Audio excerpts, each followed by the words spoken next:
नमस्कार दोस्तों, आप सभी का हमारे YouTube चैनल मन का वॉइस में स्वागत है। मैं रोज एक शिक्षाप्रद कहानी लेकर आता हूं। चलिए कहानी शुरू करते हैं।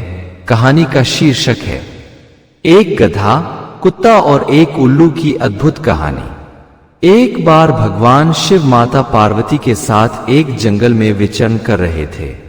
तभी माता पार्वती ने देखा एक आदमी बहुत खुश होकर नाचता गाता चला जा रहा है। आदमी के जाने के कुछ देर बाद माता ने देखा कि एक गधा, एक कुत्ता और एक उल्लू बहुत प्रसन्न मुद्रा में चले आ रहे हैं।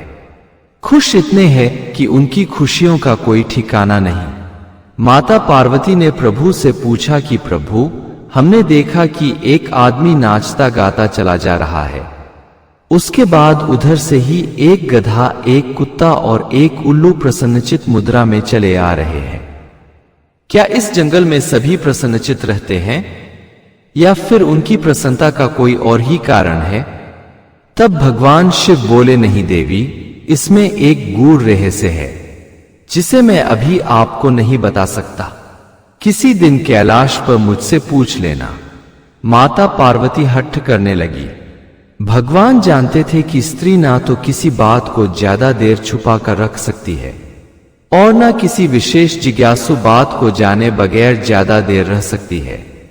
तब भगवान शंभू ने माता से बताया कि मनुष्य कुछ पाकर बहुत खुश था और गधा, कुत्ता और उल्लू कुछ देकर खुश थे। माता पार्वती बोली, प्रभु, मुझे एक पहेली की तरह नहीं बल्कि एक कथा की तरह मुझे बताइए। मुझे जानने की बहुत जिज्ञासा हो रही है।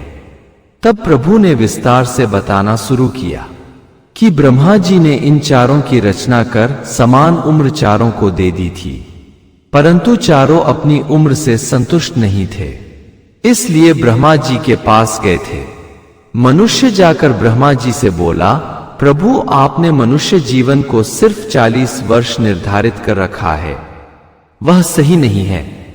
मनुष्य तो असल में 40 वर्ष के बाद ही जवान होता है और जवानी में ही दुनिया से विदा हो जाए, यह तो कतई ठीक नहीं। गधा बोला, प्रभु, आपने हमें 40 साल की उम्र देकर हमारे साथ बहुत अन्याय किया है। मुझे बहुत कष्ट उठाने पड़ते हैं।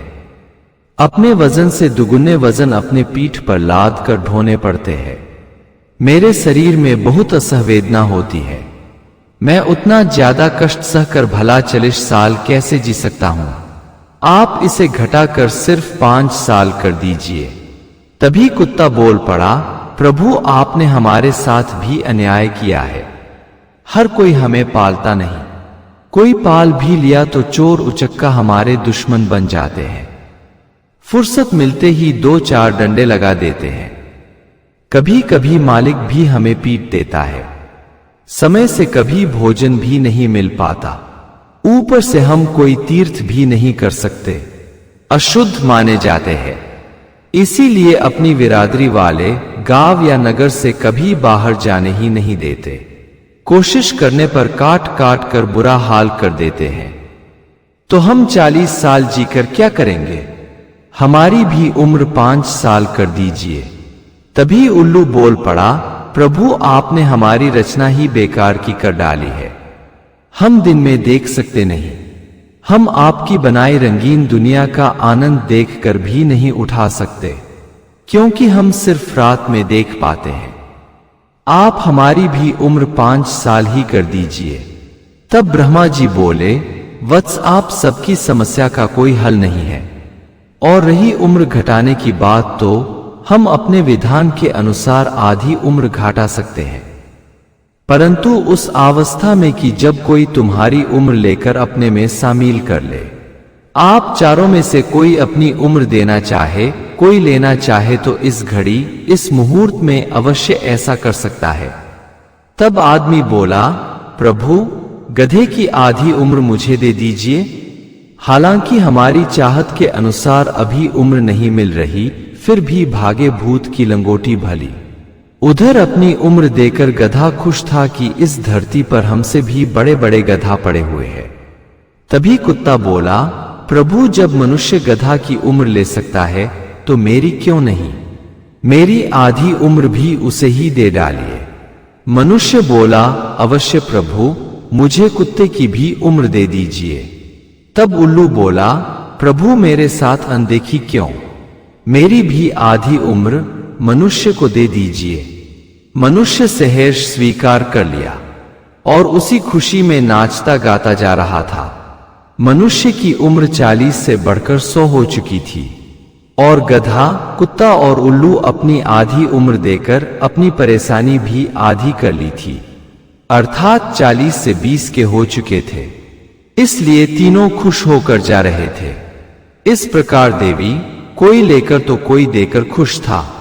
तब माता पार्वती बोली, प्रभु, मनुष्य अपनी 40 साल की उम्र तो मनुष्य की तरह जी लेगा, परंतु गधा, कुत्ता और उल्लू की उम्र मनुष्य की तरह जिए, इसमें मुझे संशय है। आप जरा हमें ठीक से समझाइए। तब प्रभु ने बताया कि अभी इसके विषय में बताना जल्दबाजी होगी। 2-4 घड़ी इंतजार कर लो, क्योंकि हम देवताओं के एक दिन में मनुष्य के कई युग बीत जाते हैं। हमारे 2-4 घड़ी में ही मनुष्य के 100 साल पूरे हो जाएंगे। हम अपनी आंखों के सामने देख लेंगे कि मनुष्य गधे की उम्र किस तरह जीता है, कुत्ते की उम्र किस तरह जीता है और उल्लू की उम्र किस तरह जीता है। थोड़ी देर बाद ही प्रभु ने माता पार्वती ने बताया कि देवी, वह मनुष्य अब अपनी उम्र पूरा कर गधे की उम्र जी रहा है। उसके बेटे बहू के भी पुत्र और पुत्री हो चुके हैं। वह नाती पोतों को देख बहुत खुश हो रहा है। वह पहले के अपेक्षा दुगुनी गति से कार्य कर रहा है। वह अपने नाती पोतों के भविष्य संवारने के लिए दिन रात गधे की तरह मेहनत कर रहा है। उसे अपने सेहत का भी ख्याल नहीं है कि किस हाल में है। बीमार भी है तब भी मेहनत किए जा रहा है।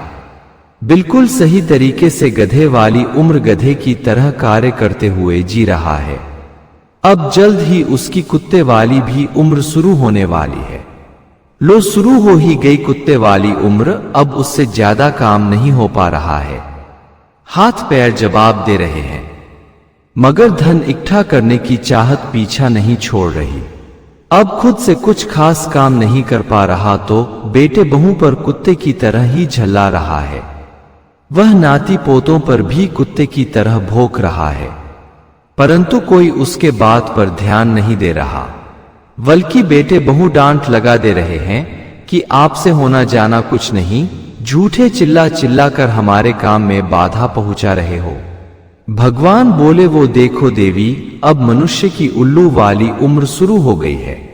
आंख से दिख नहीं रहा, कान से सुनाई नहीं दे रहा, हाथ पांव काम नहीं कर रहे, खुद से अपने नित्यकर्म भी नहीं कर पा रहा। अब उसे सहारे की जरूरत है, मगर किसी के पास फुर्सत ही नहीं कि उसके तरफ कोई ध्यान दे। वह एक स्थान पर पड़े पड़े उल्लू की तरह सिर्फ देख रहा है, कुछ बोल नहीं पा रहा। बिल्कुल अच्छी तरह से उल्लू वाली उम्र उल्लू की तरह ही जी रहा है। घर वालों को बुरा खटकने लगा है। सभी चाहते हैं कि बुरा निकल ले, परंतु बुरा है कि 100 साल पूरा करके ही जाएगा। चाहे एक जगह पड़े पड़े सज जाए तो भी कोई बात नहीं। लो, अब उसकी उम्र पूरी हो चली है। अब वह दुनिया छोड़ चुका है। घर वाले रोने के बजाय खुशियां मना रहे हैं, गाजे बाजे के साथ शमशान ले जा रहे हैं। अब अपने ही उसे जला दिए हैं। वह एक मुट्ठी राख बन चुका है। वह 100 साल उम्र पाकर दुनिया को मुट्ठी में करना चाहता था, मगर अब उसकी औकात एक मुट्ठी रख की है। देवी, मनुष्य जीवन बहुत मुश्किल से मिलता है, उसका वह लाभ नहीं उठा पाता। उसे भगवान हरि की कीर्तन भजन में उम्र गुजारनी चाहिए। जन्म लेते वक्त भगवान से वादा भी करता है कि प्रभु आपको नहीं भूलूंगा, परंतु जन्म के बाद शायद ही कोई प्रभु को सदा याद करता है। सभी अहंकार में जीते हैं, जैसे वे कभी नहीं मरने वाले। वे अपने को आजार अमर मान लेते हैं। अगर आपको हमारी कहानी अच्छी लगी हो तो हमारे चैनल को सब्सक्राइब करें, लाइक करें और कमेंट बॉक्स में राधे राधे जरूर लिखें। आपसे पुनः मिलते हैं एक नई वीडियो के साथ। तब तक के लिए आपको और आपके पूरे परिवार को राधे राधे।